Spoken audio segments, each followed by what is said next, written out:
பெரியோர்களும் தாய்மார்களும் கூடி இருந்தது இந்த ஒரு நொடிக்காகத்தான். நேரில் வந்திருக்கிற சொந்த பந்தங்களே, நேரில் பார்த்து கொண்டிருக்கக்கூடிய உலக தமிழர்களே, தமிழக வெற்றி கழகத்தினுடைய வெற்றி தலைவர், வருங்கால முதல்வர், தமிழ்நாட்டின் தலையெழுத்தை மாற்றப் போகிற மந்திரம், தர்மத்தாயின் தவ புதல்வன், உங்கள் முன்னால் ஈரோடு மண்ணில், நம் கொள்கை தலைவர் மண்ணில் வெற்றி தலைவர் இதோ வருகிறார்.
மஞ்சள்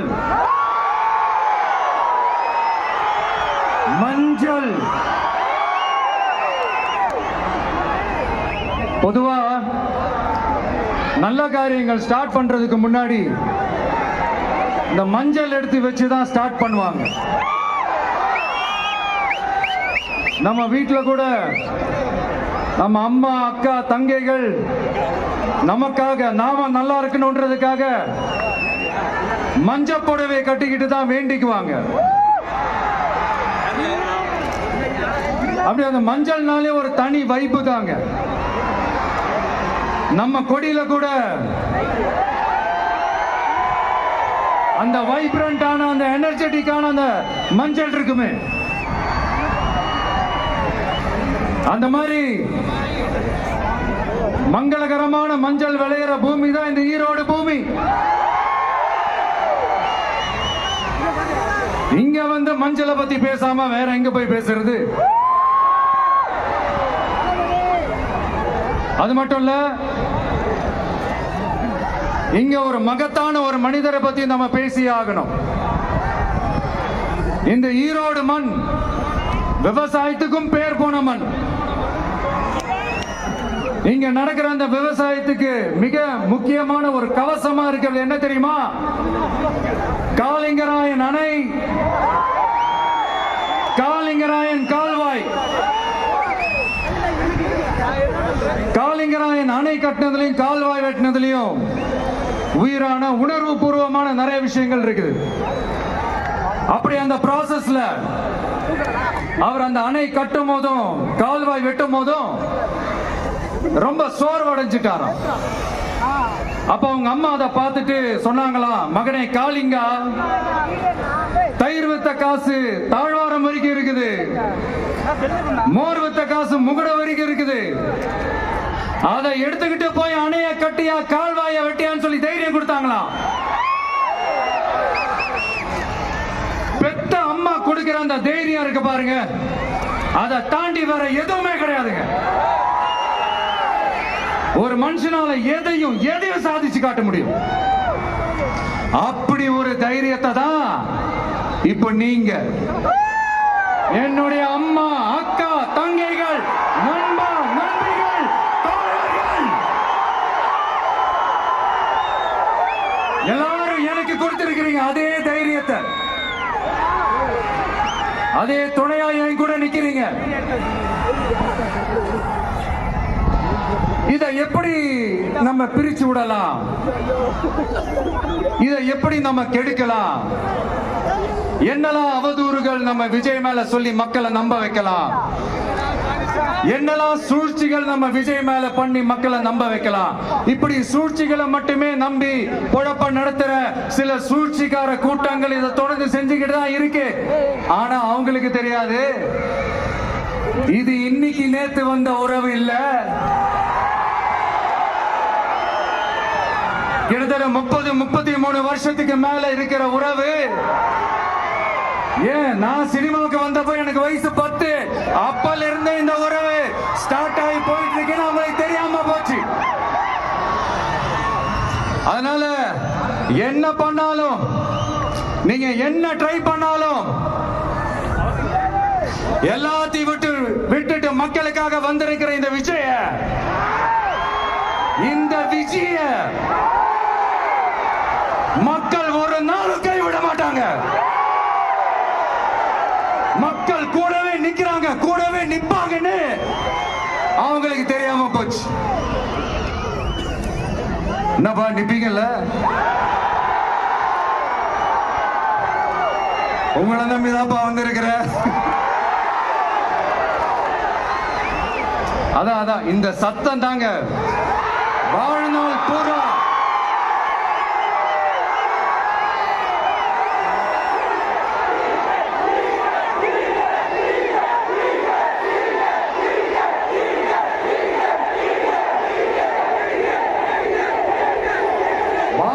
பூரா உங்களுக்கு நன்றியோடவே இருப்பேன். இப்போ நம்ம காளிங்கராயன் அவர்கள் அணையை கட்டுறதுக்காக பவானிக்கு போய் பார்க்கும்போது ஒரு இடத்துல ஒரு பாம்பு வந்து உட்கார்ந்துச்சான், படுத்துச்சான். அது படுத்த இடத்துல தான் அவர் அணையை கட்ட ஸ்டார்ட் பண்ணாராம். அப்புறம் அந்த பாம்பு வளைஞ்சி நெளிஞ்சி போற இடத்துல எல்லாம் கால்வாயை வெட்டினார்னு சொல்லி சில வாய்மொழி கதைகள்லாம் சொன்னாங்க. தண்ணியை சேமிச்சு வச்சு குடிக்கிறதுக்கும் விவசாயத்துக்கும். தம்பி கீழே இறங்கு, தம்பி கீழே இறங்குப்பா, பிளீஸ் கீழே இறங்குப்பா.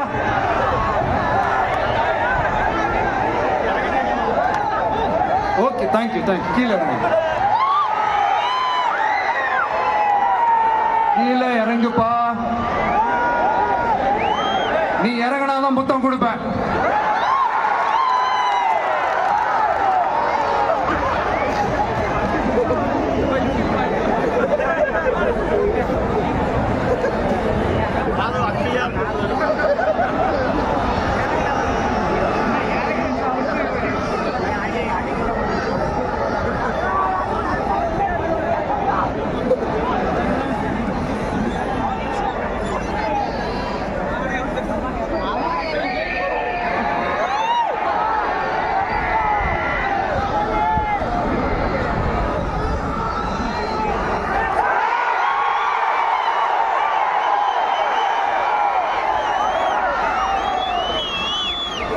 இப்படி தண்ணியை சேமிச்சு வச்சு குடிக்கிறதுக்கும் விவசாயத்துக்கும் வழி வகுக்கிறது எவ்வளவு பெரிய ஒரு நல்ல விஷயம். சோ இந்த மாதிரி நல்ல விஷயங்கள்லாம் செஞ்சிட்டு கதைகள் சொன்னா பரவாயில்ல, எதுவுமே செய்யாம கதைகளை மட்டும் அடிச்சு விடுறது எப்படி?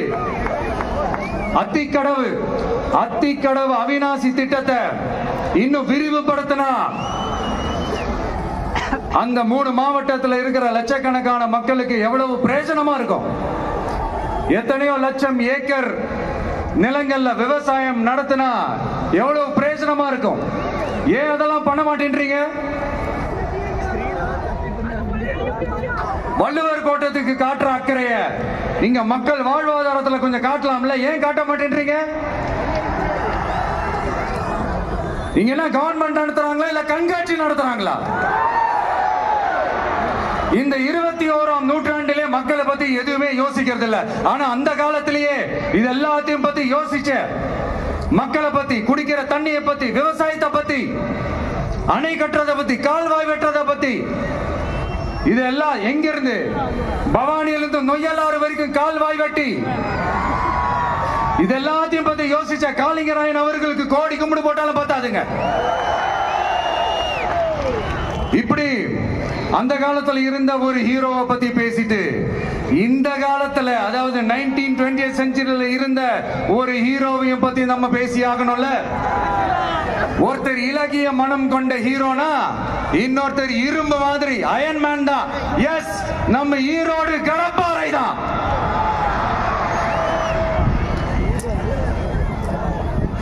ஒட்டுமொத்த தமிழ்நாட்டையே திரும்பி போட்ட சீர்திருத்த நெம்புகோல் ஈரோடு மாவட்டத்தில் பிறந்த அவர்தான். இந்தியாவுக்கே இடஒதுக்கீடு சம்பந்தமான அரசியல் சட்டத்தை திருத்தறதுக்காக போராட்டம் நடத்தினவர் யாரு? நம்ம தந்தை பெரியாரு. 100 வருஷத்துக்கு முன்னாடியே வகுப்பு வாரி பிரதிநிதித்துவம் வேணும்னு கேட்டவர்.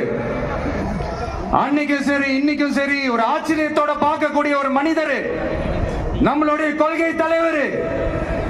அப்ப அண்ணாவும் எம்ஜிஆரும் யாரு?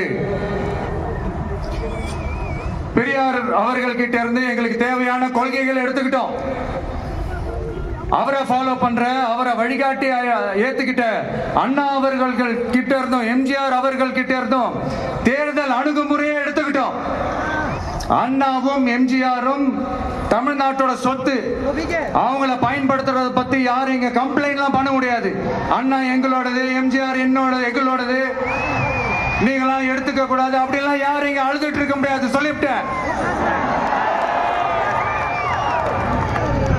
அதனால நாங்க ஒரு வழியில அரசியல் செஞ்சுக்கிட்டு போயிட்டு இருக்கிறோம். உங்களுக்கு தான் டிவிக்கு ஒரு பொருட்டே இல்லல, அப்புறம் ஏன் கதறீங்க? அப்புறம் ஆளாளுக்கு அங்க போயிட்டு இங்க போயிட்டு புலம்பி தள்ளிக்கிட்டு இருக்கிறீங்க. இது எப்படி இருக்கு தெரியுமா? எனக்கு பயம் இல்ல, எனக்கு பயம் இல்ல அப்படின்னு சத்தமா சவுண்ட் விட்டுக்கிட்டே, சத்தமா பாட்டு பாடிக்கிட்டே, இந்த நடுங்கிக்கிட்டே சின்ன பசங்க நடந்து போவாங்க, அந்த மாதிரி இருக்கு. முதல்ல மண்டையில இருக்கிற கொண்டே மறைங்க சார்.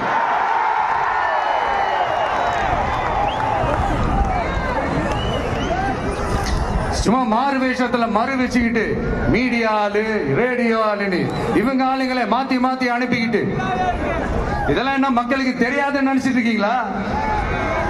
மக்கள் எல்லாத்தையும் உன்னிப்பா கவனிச்சிட்டு இருக்காங்க. அதனாலதான் சொல்றேன், உங்களுக்கு நீங்க கொள்ளையடிச்சு வச்சிருக்கிற காசு தான் துணை. ஆனா எனக்கு என் மேல எல்லையில்லா பாசம் வச்சிருக்கிற இந்த மாசு தான் துணை.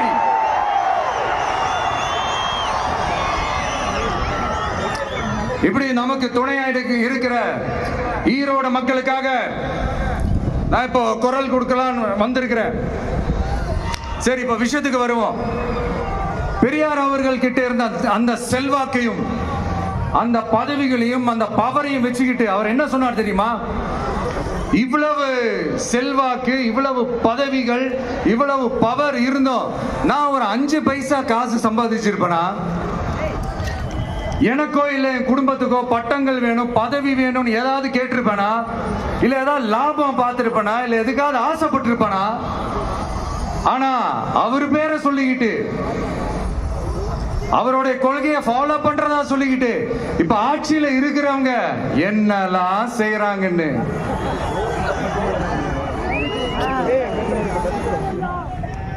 அதனாலதான் சொல்றோம், பெரியார் பேரை சொல்லிக்கிட்டு தயவு செஞ்சு கொள்ளையடிக்காதீங்கயா, தயவு செஞ்சு கொள்ளையடிக்காதீங்க. அவரு பேரை சொல்லிக்கிட்டு, பெரியார் பேரை சொல்லி கொள்ளையடிக்கிற இவங்க தான் நம்மளுடைய அரசியல் எதிரி. மக்களை நீங்க சொல்லுங்க, நம்மளுடைய அரசியல் எதிரி யாரு? நம்மளுடைய கொள்கை எதிரி யாரு? ரிப்பீட், நம்மளுடைய அரசியல் எதிரி யாரு? நம்மளுடைய கொள்கை எதிரி யாரு? உங்களுக்கு புரியுதுல்ல? எனக்கு அது போதும்யா, எனக்கு வேற எதுவுமே தேவையில்லை.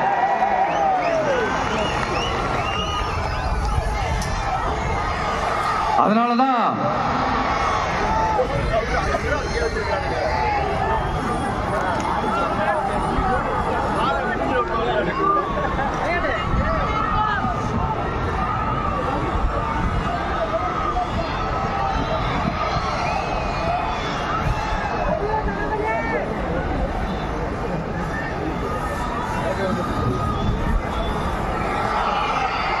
உங்களுக்கு நம்மளை பத்தி நம்ம அரசியலோட நீங்க எல்லாரும் என்னோட அரசியலோட கனெக்டடா இருக்கீங்கன்றது ரொம்ப தெளிவா தெரியுது. அதனால எனக்கு அது போதும். அதனாலதான் எதிரிகள் யாருன்னு சொல்லிட்டு களத்துக்கு வந்திருக்கிறோம். அதனால அவங்கள மட்டும் தான் எதிர்ப்போம். அதுவும் அந்த எதிரிகள் யாரு இப்போ இங்க 2026 சட்டமன்ற தேர்தலில் களத்துல இருக்கிறாங்களோ அவங்கள மட்டும் தான் எதிர்ப்போம். சும்மா களத்திலே இல்லாதவங்களையும், களத்துக்கும் அவங்களுக்கும் சம்பந்தமே இல்லாதவங்களையும் எதிர்க்கிற ஐடியாலாம் இல்ல பாஸ். நீங்க கேட்கிறீங்கன்றதுக்காக எதிர்த்துட்டு இருக்க முடியாது பாஸ். எங்களுக்கு நிறைய வேலை இருக்குது.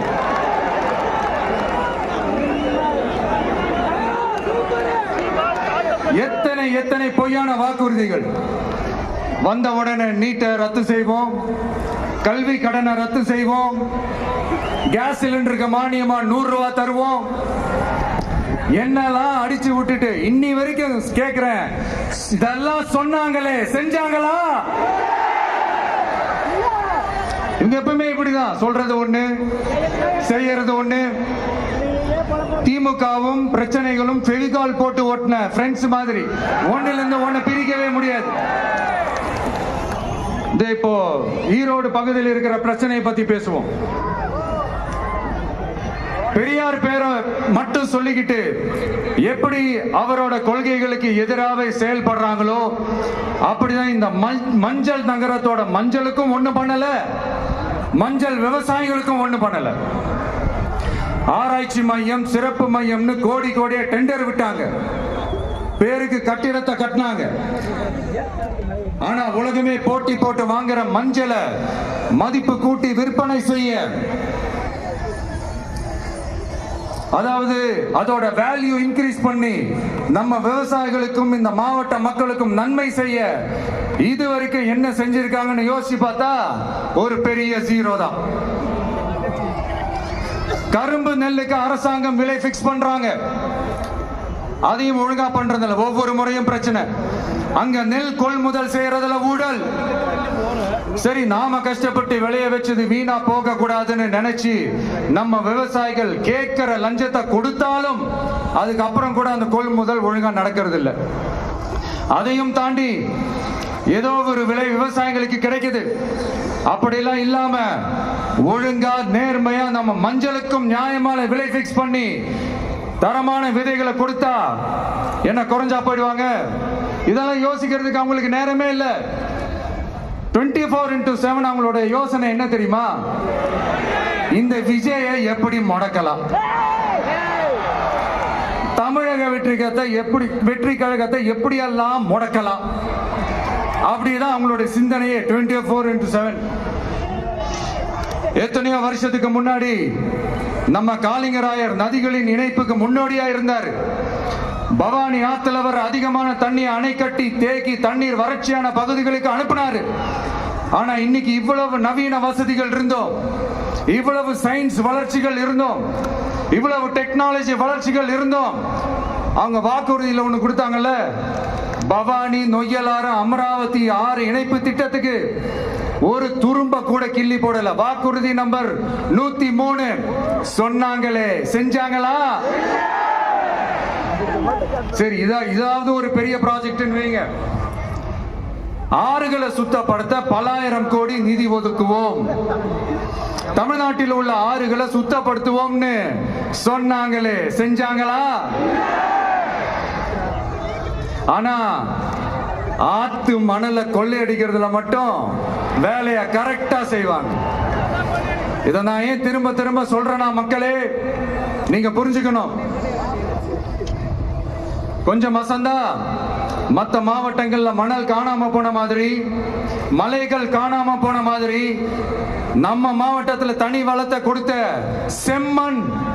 செம்மண்ணும் காணாம போறதுக்கு வாய்ப்பு இருக்கு மக்களே.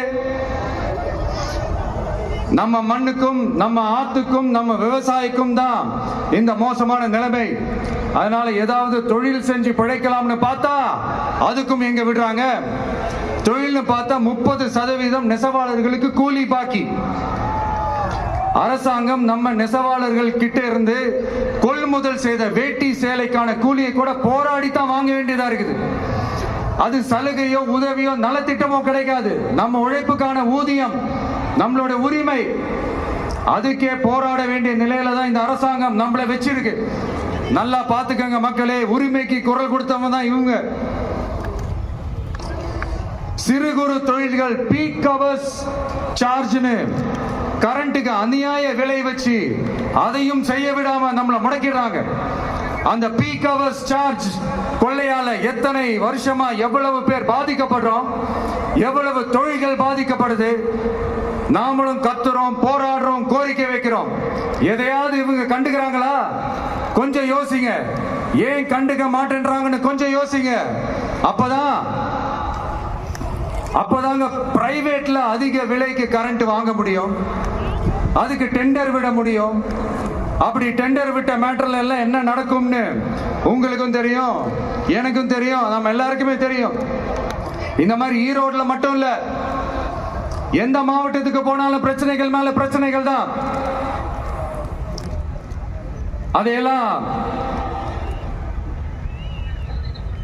அதையெல்லாம் தீக்கிறதுக்கு ஒரு சொல்யூஷன் கூட சொல்லாம இதுல வேற பெருமையா மாடல் அரசுங்கிறது இல்ல. நான் கேட்கிறேன், கூச்சமா இல்ல?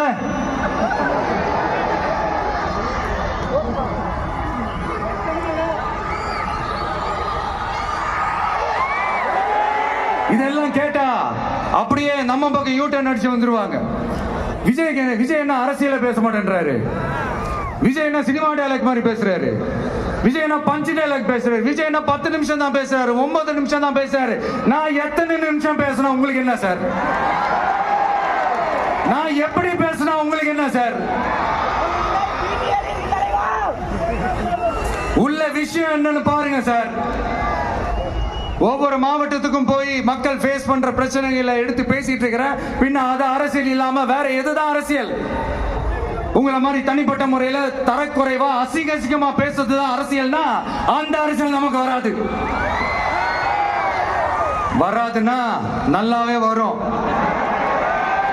உங்களை விட எனக்கு அது நல்லாவே வரும். வேணான்னு விட்டு வச்சிருக்கிறோம். அப்புறம் உங்களுக்கு நமக்கு என்ன வித்தியாசம்?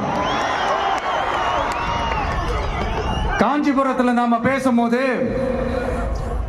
இந்த மாதிரி உங்களால் அமைக்கப்பட போற ஆட்சியில நம்ம ஆட்சிக்கு வந்த உடனே என்னெல்லாம் செய்ய போறோம்ன்றது சிலது சொன்னோம். அதையெல்லாம் தப்பா புரிஞ்சுக்கிட்டு இப்போ சொல்றேன், விளக்கமா சொல்றேன். நான் சலுகைகளுக்கு எதிரானவன் கிடையாது. மக்களுக்கான சலுகைகளை இலவசம்னு சொல்லி அசிங்கப்படுத்துறதுல எனக்கு உடன்பாடு கிடையாது. மக்கள் காசுல மக்களுக்கு செய்யறதை எப்படி இலவசம்னு சொல்லுவீங்க? அப்படியே செஞ்சுட்டாலும் ஓசில போறேன்னு சொல்லி அசிங்கப்படுத்துறீங்க. என்ன கேட்கறதுக்கு ஆள் இல்ல நினைச்சீங்களா? மக்களுக்கு ஒண்ணுன்னா இந்த விஜய் வந்து நிப்பான், இந்த விஜய் வந்து கேள்வி கேட்பான். இந்த விஜய் எப்பவுமே மக்கள் பக்கம் தான், அதே மாதிரி மக்களும் என் பக்கம் தான். என் மக்கள் மானத்தோட மரியாதையோட கௌரவத்தோட வாழணும். என் மக்கள் யாருக்கும் கீழே கிடையாது. அப்படி அவங்க கௌரவத்தோட வாழணும்னா அவங்களுக்கான வாழ்க்கை தரம் உயரணும். வாழ்க்கை தரம் உயரணும்னா அவங்களோட வாழ்வாதாரம் உயரணும். வாழ்வாதாரம் உயர்ந்தாதான் பொருளாதாரம் உயரும். பொருளாதாரம் உயர்ந்தாதான் வசதி வாய்ப்புகள் உயரும். இதெல்லாம் உயர்ந்தாலே ஆட்டோமேட்டிக்கா அவங்களோட வாழ்க்கை தரம், அவங்களுக்கான மரியாதை, அவங்களுக்கான கௌரவம் எல்லாமே உயரும். இதுக்கான வழிகள், அந்த சூழல்களை அந்த கவர்மெண்ட் அமைச்சு கொடுக்கணும். இதுக்கான அந்த திட்டங்களை செயல்படுத்தணும். இதெல்லாம் செஞ்சாதான் அந்த அரசாங்கம் ஒரு நல்ல அரசாங்கம். இதைத்தான் சொல்றோம்.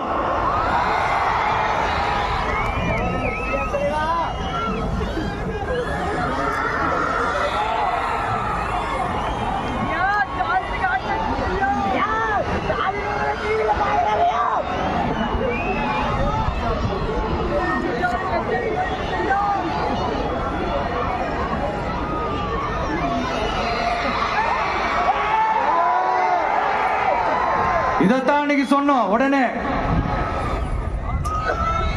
சொன்னா மட்டும் போதுமா? எப்படி செயல்படுத்துவீங்க? நாங்க என்ன வாயிலேயே வடை சுடுறதுக்கு டிஎம்கேவா? டிவிகேவா?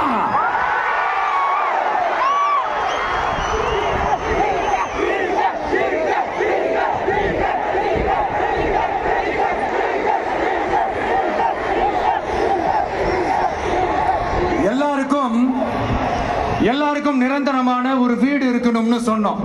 உடனே எங்க ஆட்சியிலே நாங்க எல்லாரும் வீடு கட்டி கொடுத்துட்டோமே அப்படிங்கிறது இல்ல. நான் கேட்கிறேன், இங்க உங்களை தான் கேட்கிறேன், இங்க வாடகைக்கு இருக்கிறவங்களே இங்க யாரும் இல்லையா?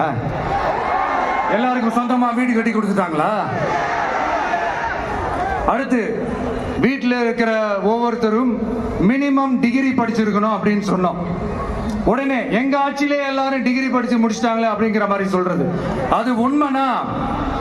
ஸ்கூல் லெவல்லே டிராப் அவுட்ஸ் அதிகமானது யாரோட ஆட்சியிலங்க?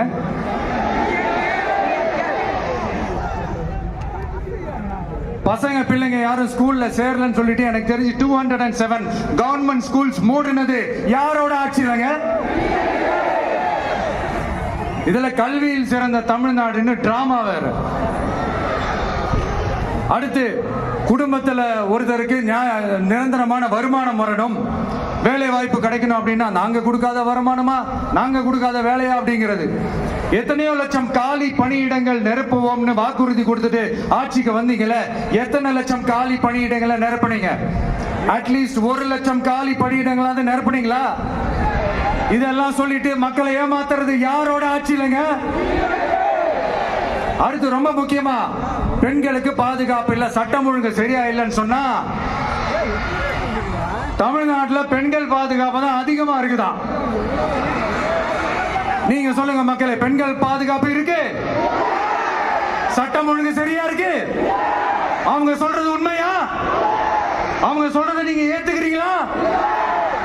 சத்தமா கேக்குதா சார்? இதுதான் ரியாலிட்டி, இதுதான் நிஜம். நம்மளுடைய ஆட்சியில சட்டம் ஒழுங்குல சமரசமே இருக்காது. அதனாலதான் இவ்வளவு ஸ்ட்ராங்கா சொல்றோம், தைரியமா இருக்க மக்களே. இந்த மாதிரி விஷயங்கள்லாம் நம்ம மக்கள் கிட்ட எடுத்து சொன்னா உடனே இந்த இது எடுத்துட்டு வந்துருவாங்க.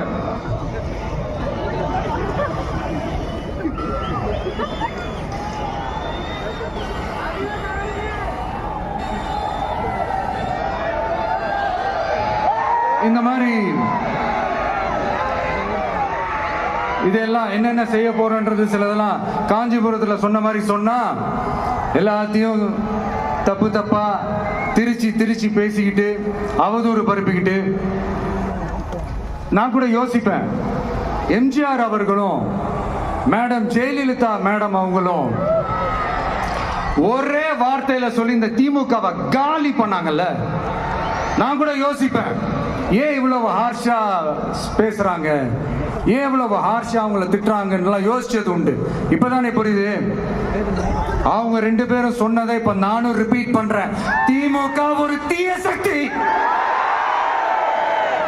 திமுக ஒரு தீய சக்தி, திமுக ஒரு தீய சக்தி, திமுக ஒரு தீய சக்தி, தீய சக்தி, தீய சக்தி, தீய சக்தி.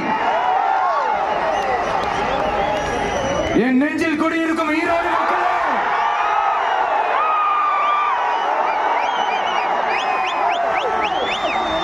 டிவிகே ஒரு தூய சக்தி.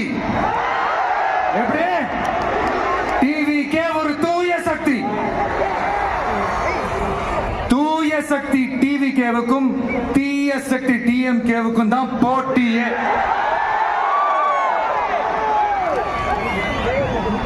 என்ன முடக்கலாம்னு நினைக்கிறீங்க, ஆனா இந்த சத்தத்தை ஒரு நாள் உங்களால முடக்க முடியாது. மக்கள் விரோத திமுக அரசை வீழ்த்த மக்கள் சக்தியான நம்மளால மட்டும்தான் முடியும். அண்ணன் செங்கோட்டையன் அண்ணன் அவர்கள் நம்ம கூட வந்து சேர்ந்தது நமக்கு ஒரு மிகப்பெரிய ஒரு பலம். அந்த மாதிரி செங்கோட்டையன் அண்ணன் அவர்கள் மாதிரி இன்னும் நிறைய பேர் வந்து சேர இருக்கிறாங்க. அவங்க எல்லாருக்குமே அந்த உரிய அங்கீகாரத்தை கொடுப்போம். அது மட்டும் இல்ல, அப்புறம் இன்னொரு விஷயம் சொல்ல மறந்துட்டேன். இப்ப ரீசெண்டா ஒரு இடத்துல நம்ம சிஎம் சார் அவர்கள் பேசும்போது சொன்னாங்க, என் கேரக்டரையே புரிஞ்சுக்க மாட்டேங்கிறேன். இது சினிமா டயலாக் இல்லையா? நான் ஏதாவது பேசினா சினிமா டயலாகா? சார் பேசினா அது சினிமா டயலாக் இல்லையா? சிலப்பதிகாரத்திலிருந்து எடுத்ததா அந்த லைன். என் கேரக்டரையே புரிஞ்சுக்க மாட்டேன்றது. உங்களை எப்படிதான் சார் புரிஞ்சுக்கிறது? எந்தெந்த விஷயத்துலலாம் சார் உங்க கேரக்டர் நாங்க புரிஞ்சுக்கிறது? அதையும் நீங்களே சொல்லிட்டீங்கன்னா கொஞ்சம் நல்லா இருக்கும் சார். சட்டம் ஒழுங்குல நாடே சந்தி சிரிக்குது, அதுலயா? பெண்கள் பாதுகாப்புல நாடே சந்தி சிரிக்குது, அதுலயா? பொய் வாக்குறுதிகளா கொடுத்து ஏமாத்தி ஆட்சிக்கு வந்தீங்களே, அதுலயா? எதுலதான் சார் உங்க கேரக்டர் நாங்க புரிஞ்சுக்கிறது? ஆனா ஒண்ணு, தமிழ்நாட்டுல ஆட்சி செய்யற நீங்களும் சரி, ஒன்றியத்துல ஆட்சி செய்யறவங்களும் சரி, நீங்க ரெண்டு பேரும் முதல்ல என்னோட கேரக்டரை புரிஞ்சுக்கணும் சார். என்னோட கேரக்டர்னு சொன்னது நம்ம மக்களோட கேரக்டர். 2026 சட்டமன்ற தேர்தலோட அந்த கேரக்டரே கொஞ்சம் வேற மாதிரி சார். அத கொஞ்சம் தயவு செஞ்சு நீங்க புரிஞ்சுக்கணும் சார். புரிஞ்சுக்கலன்னா மக்களே உங்களுக்கு புரிய வைப்பாங்க சார். கான்பிடென்டா இருங்க சார், நல்லதே நடக்கும் சார். வெற்றி நிச்சயம் சார். மீண்டும் சந்திக்கும் வரை நன்றி, வணக்கம் சார். நண்பா, நண்பிகள், இங்க வந்து எல்லாம் வந்து பார்த்தோம், எல்லாம் நல்லபடியா நடந்தது. சேஃபா வந்துட்டு சேஃபா வீட்டுக்கு போயிடுங்க. எனக்கு எல்லாத்தையும் விட நீங்க தான் எனக்கு முக்கியம். தயவு செஞ்சு சேஃப்டியா போயிட்டு வாங்க. ஒரு ஈரோடு செல்ஃபி ஒன்று எடுப்போமா?